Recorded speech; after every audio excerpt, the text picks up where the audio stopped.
எல்லாருக்கும் வணக்கம். இந்த கதையை எழுதி உங்களுக்கு சொல்லிட்டு இருக்கிற என்னுடைய பெயர் இந்து. 2024வது வருஷம் நம்ம சிந்தனை பெட்டகம் சேனல்ல நான் எழுதுற முதல் கதை இந்த கதை தான். எல்லாரும் நல்ல உடல் நலத்துடனும் மனமகிழ்ச்சியுடனும் இருக்கணும். வாங்க நம்மளுக்கு சிந்தனை பெட்டகத்துல புதுசா எழுதக்கூடிய, அதுவும் 2024ல முதல்ல எழுதக்கூடிய கதையை பார்க்கலாம். நாம இன்னையிலிருந்து பார்க்க போற கதையினுடைய பெயர் ரகசியம் புதைந்த இரவுகள்.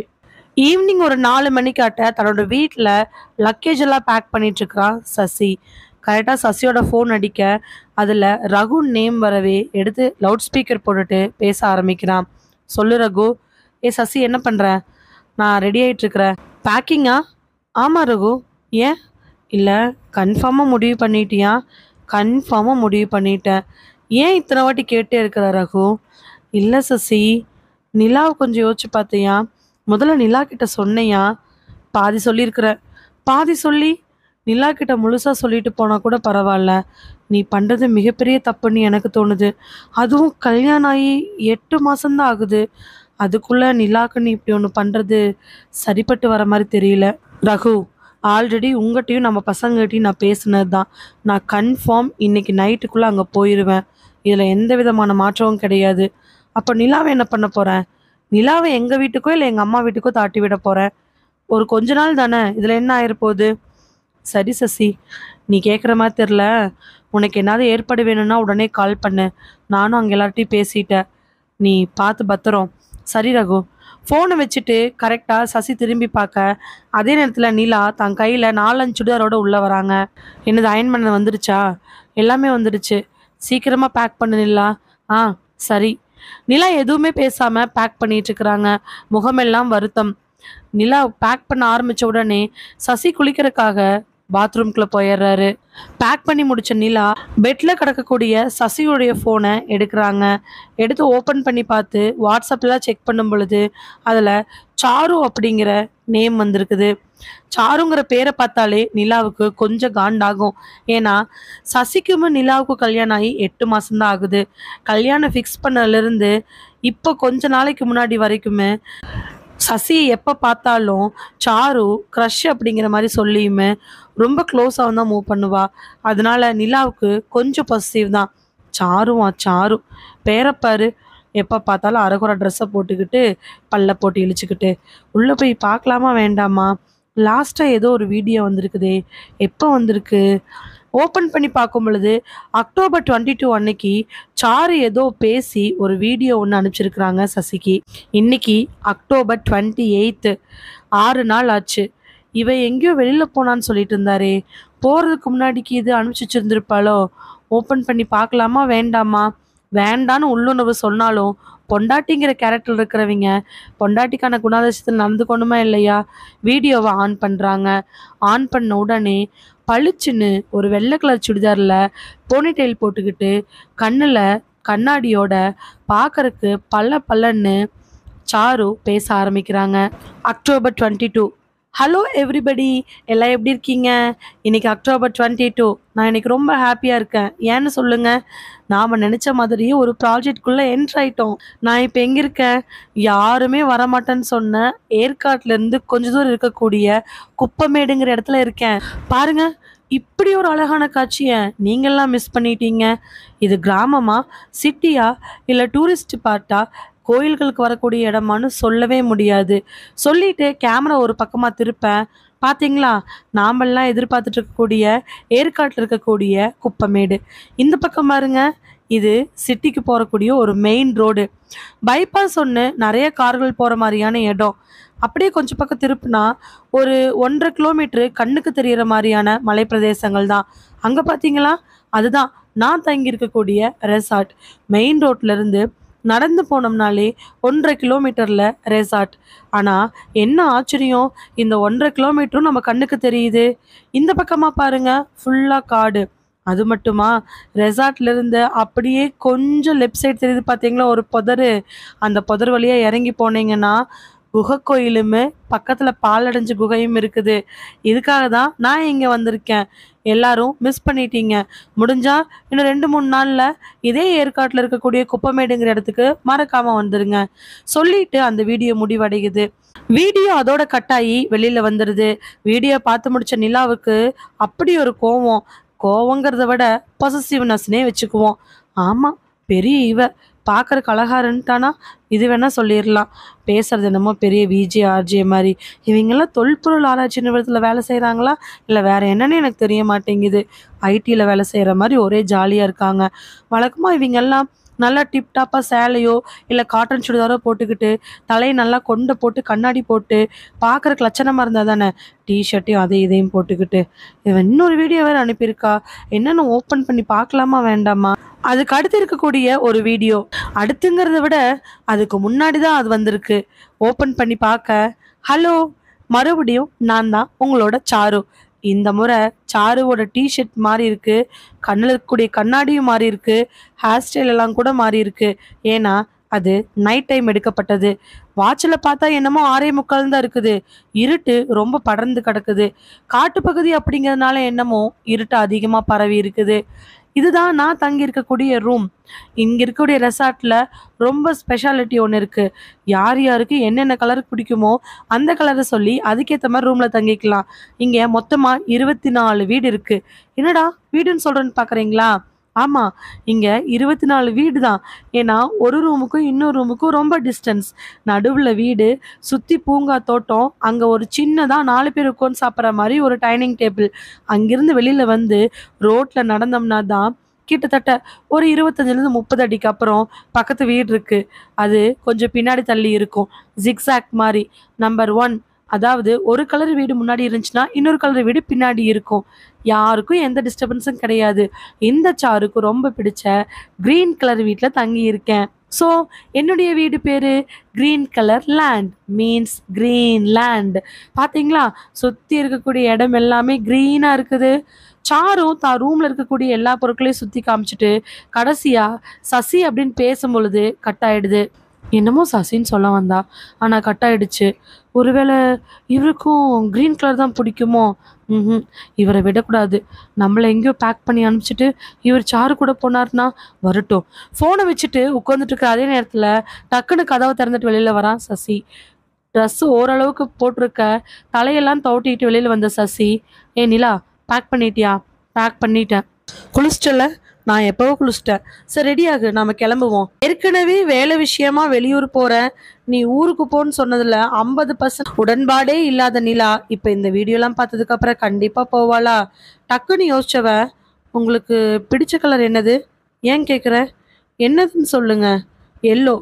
அப்பாடா, மனசுக்குள்ள நினைக்கிற அடுத்த நிமிஷம் க்ரீனும் ரொம்ப பிடிக்கும்.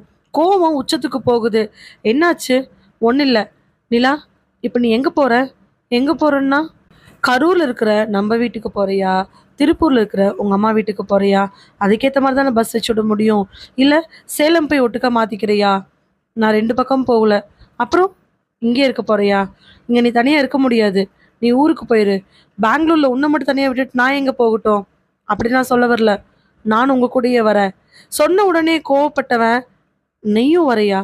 அப்படிலாம் வர முடியாது. ஏன் வர முடியாது? கல்யாணம் 8 மாதம் தானே ஆகுது. நீங்கள் எங்கே போக போகிறீங்க அதை முதல்ல சொல்லுங்கள். நான் வேலை விஷயமா போகிறேன். நீங்கள் வேலை விஷயமா தானே போகிறீங்க. அங்கே நான் வரேன். அங்கே வந்து என்ஜாய் பண்ணிக்கிறேன். எங்கே போனாலுமே வேலை செய்கிறது, சாப்பிட்றது, தூங்குறது இதானே என்னுடைய வேலை. நீங்கள் வேலை செய்கிற இடத்துக்கே வந்து நான் பண்ணுறேன். எப்படியும் நீங்கள் தங்கறதுக்கு உங்களுக்கு ஒரு ரூம் போடுவாங்கள்ல, அப்படி ரூம் போடலினாலும் பரவாயில்ல, நாமளே ஒரு ரூம் போட்டு இருந்துக்கலாம். என்னையும் கூட்டிகிட்டு போங்க. முடியாது நிலா. ரொம்ப நேரமா 2 பேத்துக்குள்ள இந்த ஆர்கியூ போயிட்டே இருக்குது. நிலா திட்டவட்டமா சொல்லிட்டா, என்னை கூட்டிட்டு போயே தான் ஆகணும். இல்லைன்னா நான் வேற மாதிரி நடந்துக்குவேன்னு 1/2 மணி நேரத்துக்கு மேல பிரச்சனையாக டக்குன்னு மணியை பார்க்க மணி 5:30 தாண்டி போயிட்டு இருக்குது. 5:30 மணிக்கு மேல ஆச்சு அப்படின்னா இங்கிருந்து ஏற்காடுக்கு மலை ஏறுறது ரொம்ப சிரமம் அப்படின்னு அவனுக்கு நல்லாவே தெரியும். கடைசியில ஏதோ ஒரு குழப்பத்துல கூடவே அவன் அம்மாவுக்கு கூட ஃபோன் பண்ணி சமாதானத்துக்கு கொண்டாடுற 6 மணி அப்படிங்கும் பொழுது நிலாவும் பெட்டியை கட்டிக்கிட்டு அதே காரில் அவன் கூட அவன் வேலைக்காக போகக்கூடிய இடத்துக்கு போகிறாங்க. காரில் எல்லாமே ஏற்றுனதுக்கு அப்புறமா டிரைவர் சீட்டில் ஏறி உட்கார்றான் சசி. டிரைவர் சீட்டுக்கு பக்கத்தில் இருக்கக்கூடிய ஃப்ரண்ட் சீட்டில் ஏறி உட்காந்து நிலா, நம்ம ஏற்காடு தானே போகிறோம், இது வரைக்கும் எங்கே ஒர்க் போகிறோன்னு சொல்லி நிலா கிட்ட சசி சொல்லவே இல்லை. ஆனால் எப்படி அவள் கரெக்டாக கண்டுபிடிச்சா? அவன் சந்தேக பார்வையோட நிலாவை பார்த்து, எப்படி கரெக்டாக சொல்லற? எனக்கு நல்லாவே தெரியும் நம்ம ஏற்காடு போகிறோம் அப்படின்னு. பார்த்துக்கிறேன் நானும் அவளான்னு மனசுக்குள்ளே நினச்சிக்கிட்டு சும்மா கேட்டேன். ஃபோன் எடுத்து பார்த்தியா? இது என்னது? என் ஃபோனை நீங்கள் பார்க்குறதும் உங்கள் ஃபோனை நான் பார்க்குறதும் நம்மளுக்குள்ளே இருக்கக்கூடிய வழக்கமான விஷயம் தானே. நம்மளுக்குள்ளே என்ன ஒரு ஒளிவு மறைவு? நான் அதை கேட்கல. நிலா, நல்லா ஞாபகம் வச்சுக்கோ, வந்த இடத்துல நான் சொல்கிற மாதிரி தான் நீ நடந்துக்கணும். என்னை மீறி நீ எக்காரணத்தை கொண்டும் எந்த செயலும் பண்ணிடக்கூடாது. சரி, நான் பண்ண மாட்டேன். கார் எடுத்து ஒரு அரை மணி நேரத்துக்கு அப்புறமா மறுபடியும் சசியோட மொபைல் அடிக்க ஆரம்பிக்குது. அதில் ரகுன் வர அவன் காதில் போட்டிருக்கக்கூடிய ப்ளூடூத் ஹெட்செட்டை ஆன் பண்ணுறான். சொல்லு ரகு, கிளம்பிட்டியாடா? இப்போதான். டைம் 6:30 ஆக போகுது. ஆமாம். சரி, நிலா எங்கே கிளம்பியிருக்கிறா? என் கூட தான் வந்துட்டுருக்குறா. டேய், என்னடா உளர்ற? அவளை கூட கூட்டிகிட்டு போறியா? ஆமாம், வேற வழி இல்லை. டேய் சசி, பிரச்சனை பெருசாயிட்டே போகும்னு நினைக்கிறேன்டா. என்ன பண்ணுறது? அவள் தான் கேட்க மாட்டேங்கிறா. டேய், அந்த இடத்துக்கு நிலாவை. ரகு, நீங்கள் சொல்கிற எதையுமே நான் நம்பலை. ஏன்? சாரு சொன்னது கூட நான் சுத்தமாக நம்பவே கிடையாது. அதனால தான் நம்பிக்கையோட நிலாவை நாங்கள் கூட்டிகிட்டு போயிட்டுருக்குறேன். நீ கவலைப்படாத ரகு, எல்லாமே சீக்கிரமாக வெளியில் வரும். அதுக்கு இல்லை சசி, ஏற்கனவே சாரு அங்கே. நான் பார்த்துக்கிறேன், நீ அமைதியாரு. சரிடா, எதனால பார்த்துக்கோ, எதுவாக இருந்தாலும் கால் பண்ணு. போய் சாருவை பார்த்த உடனே எங்கள்கிட்ட சாருவை பேச சொல்லு. சரி. ஃபோனை வச்சிட்றான் சசி. சசி ஃபோனை வச்சதுக்கு அப்புறமா ஒரு முறை நிலா, என்ன சாருன்னு பேர் வந்துச்சு? ஆமாம், ரகு கேட்டால் அதனால சொன்னேன். சாரு அங்கே தான் இருக்காளோ? நீ அமைதியாக வா நிலா. நான் என்ன சொன்ன உன்ட்ட? இந்த ட்ரிப்பை ஆரம்பிச்சதுலேருந்து திரும்பி வர வரைக்கும் நீ எங்கிட்ட எந்த கேள்வி கேட்குறான்னு சொன்னேன் இல்லையா? அக்டோபர் 28 சசி நிலா 2 பேரும் அந்த ஏற்காட்டு மலையில் இருக்கக்கூடிய குப்பமேடு அப்படிங்கிற பகுதியை நோக்கி போகிறாங்க. சசி கிட்ட பேசிட்டு ஃபோனை பேக்கெட்டில் போட ரகு. பின்னாடி உட்காந்துருக்கக்கூடிய பிரியா, என்னடா ஆச்சு? கிளம்பிட்டான். ஏன்டா இவன் சொன்ன பேச்சை கேட்க மாட்டேங்கிறான்? அப்புறம் என்ன பண்ணுறது பிரியா? சாருதா ஃபோன் எடுக்கவே இல்லையே, அதனால தான் அவன் போயிட்டுருக்கிறான். நாம் இந்த ப்ராஜெக்டை எடுத்துருக்க கூடாதுடா. கவலைப்படாத, ஏதாவது ஒரு வழியில் நல்லது நடக்கும். அவன் போய் சாருவை பார்த்து அவன் கூட வரட்டும். கூட அவன் பொண்டாட்டி போகிறாள்ல. ஆமாம் பிரியா, நீலாம் சொன்ன பேச்சு கேட்காம கூட போகிறா. என்ன பண்ணுறது? வா பார்த்துக்கலாம் சொல்லிட்டு காரை நிறுத்திட்டு பிரியாவும் ரகுவும் நடந்து போகிறாங்க. பிரியாவும் ரகுவும் ஹஸ்பண்ட் ஒய்ஃப் தான், ஆனால் ஒரே டிபார்ட்மெண்ட்டில் வேலை செஞ்சுக்கிட்டு இருக்கிறாங்க. தங்களோட அப்பார்ட்மெண்ட்டு கீழே இருக்கக்கூடிய கார் பார்க்கிங்கில் பைக்கை நிறுத்திட்டு 2 பேர் இறங்கி நடந்து போகும் பொழுது ரகுவோட மொபைலுக்கு ஏதோ ஒரு மெசேஜ் வருது. வழக்கமாக வாட்ஸ்அப்பில் வரக்கூடிய ஏதாவது மெசேஜாக இருக்குன்னு நினச்சிக்கிட்டு ரகு அப்போதைக்கு அதை கண்டுக்கல. ஸ்டெப் ஏறி வீட்டுக்கு போய் கதவை திறந்து போய் ஹாலில் உட்காந்ததுக்கு அப்புறமா தான் 2 நிமிஷம் அப்படியே ஓய்வு எடுத்துட்டு ஃபோனை எடுத்து பார்க்குறான். வாட்ஸ்அப்பில் சாருவோட நம்பர்லேருந்து ஒரு மெசேஜ் வந்திருக்குது. பிரியா, பெட்ரூம்குள்ளே ஹேண்ட்பேக் வைக்கிறதுக்காக போன பிரியா, என்ன ரகு நீங்கள் ஒரு நிமிஷம் வா. பெட்ரூம்லேருந்து ரகு கூப்பிட்ட உடனே பிரியா வெளியில் வரா. என்ன, சாரு மொபைல்லேருந்து எனக்கு ஒரு மெசேஜ் வந்துருக்குது. அப்படியா? அவள் எங்கே இருக்கான்னு கேளு. அந்த மொபைலை எடுத்து பார்க்க அது 25th அன்னைக்கு லாஸ்ட்டாக அனுப்பின மெசேஜ். டேய், இது 25th அன்னைக்கு ஏதோ ஒரு வீடியோ அனுப்பிச்சிருக்கிறா. உனக்கு மட்டும் தான் அனுப்பிச்சிருக்கான்னு நினைக்கிறேன். எனக்குலாம் எந்த மெசேஜும் வரல. நான் பேக்கெட்டில் இருக்கக்கூடிய ஃபோனை எடுத்து பிரியா பார்க்க அவளுக்கு எந்த விதமான மெசேஜும் வரல. சரி, என்னென்னு ஓப்பன் பண்ணு, என்னென்னு பார்க்கலாம். அவள் 25th அன்னைக்கு தான் அனுப்பியிருக்கிறா. 3 நாளைக்கு முன்னாடி அனுப்பினது இப்போ தான் ரீச் ஆகுது. நெட்வொர்க் ப்ராப்ளமாக இருக்கலாம். நீ ஆன் பண்ணு. 25th அக்டோபர் அன்னைக்கு சாரு ரகுக்கு அனுப்பின அந்த வீடியோ மெசேஜ் ஆன் ஆக ஆரம்பிக்குது. சுற்றியும் பயங்கரமான இருட்டு, காடுகளுடைய சலசலப்பு சத்தம். எங்கே பார்த்தாலும் பறவைகளும் விலங்குகளும் சின்ன சின்ன பூச்சிகளும் சத்தம் போட்டுட்ருக்குது. ஃபோனோட வெளிச்சத்தில் இருண்டு போய் இருக்கக்கூடிய சாருவோட முகம், தலையில் ஒரு குள்ளா ஃப்ரீ ஹேரு, கண்ணாடியெல்லாம் இப்போ கண்ணில் கிடையாது. கழுத்தில் ஒரு மப்ளர் துணி, நல்ல ஸ்வெட்டரு போட்டுட்டு ஒரு சின்ன பல்புக்கு கீழே அந்த வீடியோ வந்து நிற்கிது. அவ்வளோ நேரம் யாரோ ஓடுற மாதிரி இல்லை, சாரு ஓடுற மாதிரி கிடுகிடுன்னு நடுங்கின அந்த வீடியோ ரெக்கார்டர் இப்போது அது ஒரு ஓரமாக வந்து நிற்கிது. அந்த இடம் ஒரு சின்ன குடிசைக்கு பக்கத்தில் துளியூண்டு எரிஞ்சிட்டு இருக்கக்கூடிய லைட் வெளிச்சம். சுற்றியுமே ஆட்கள் நடமாட்டம் இருக்கிறதுக்கான வாய்ப்புகளே கிடையாது. ஆனால் அது அவ்வளோ இருட்டுன்னும் அவ்வளோ நடுராத்திரின்னு சொல்ல முடியாது. வீடியோ எடுத்தவ வாயை தொடச்சிக்கிட்டு மூச்சு வாங்க பேச ஆரம்பிக்கிறான். ஏன் இன்னைக்கு அக்டோபர் 25. நான் ஒரு மிகப்பெரிய தப்பு பண்ணிட்டேன். இந்த குகை கோயில்லையுமே, இந்த குகைக்கு பக்கத்தில் இருக்கக்கூடிய பாலடைஞ்ச குகையிலையுமே என்ன இருக்குன்னு உங்கள் எல்லாருடைய பேச்சையும் மீறி பார்க்க வந்தது என்னுடைய தப்பு தான். நான் இப்போ அந்த தப்பை உணர்ந்துட்டேன். நான் இந்த வீடியோ உங்களுக்கு அனுப்பும் பொழுது உயிரோட இருப்பேனா இருக்க மாட்டேனான்னு எனக்கு தெரியாது. இப்போ கூட நான் எந்த இடத்துல இருக்கேன்னு தெரியல. சொல்லிட்டு வீடியோவை ஒரு வாட்டி அப்படியே சுற்றி காட்டுறா. அந்த இடம் ஃபுல்லாக காடு, இருட்டாக இருக்குது. அந்த சின்ன வீடுமே, வீட்டுக்கு முன்னாடி இருக்கக்கூடிய 2 3 மரங்களுமே, உடஞ்ச மாட்டு வண்டியுமே, துளியுண்டு பல்புமே, அங்கே ஆட்கள் இருக்கிறாங்களா இல்லை இல்லையாங்கிற சந்தேகத்தை எழுப்புது. நான் எங்கே இருக்கிறேன்னு எனக்கு நிஜமாலுமே தெரியல. ஆனால் ஒரே ஒரு விஷயம் சொல்கிறேன். நாமெல்லாம் நினச்ச மாதிரி அந்த குகை கோயிலுமே, பக்கத்தில் இருக்கக்கூடிய அந்த பாலடைஞ்ச குகை வீடுமே சாதாரண கிடையாது. இந்த ஏரியாவில் நிறைய அமானுஷ்யங்கள் இருக்குது, தேவையில்லாத விஷயங்கள் இருக்குது. இங்கே வரவங்க நிறைய பேர் இறந்து போயிருக்கிறாங்க. இது மனிதனுடைய செயல்னு கண்டிப்பாக நான் சொல்ல மாட்டேன். இங்கே ஒரு கெட்ட சக்தி இருக்குது. ஒன்றா 2ஆ இல்லை ஒரு கூட்டமானு எனக்கு தெரியல. நீங்கள் எல்லாம் சொன்ன மாதிரி நான் நம்பாமல் வந்தது என்னுடைய தப்பு தான். என் கூட சேர்ந்து சசி இதை நம்பலை. ஆனால் சசி, நான் சொல்கிறேன், இங்கே மற்றவங்கெல்லாம் சொன்ன மாதிரி ஒரு பெரிய விஷயம் இருக்குது.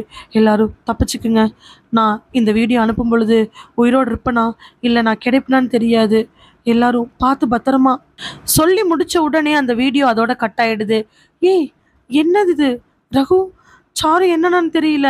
கண்களை பதட்டத்தோட ரகுவும் பிரியாவும் நிக்கிறாங்க. நம்பாம போன சாருவே இந்த நிலைமையில் இருக்கும் பொழுது, அதே மாதிரி அந்த இடத்த பத்தி சொன்ன விஷயங்களை நம்பாம போற சசி, சசி கூட போயிருக்கக்கூடிய நிலாவோட நிலைமை என்னதான் ஆக போகுது?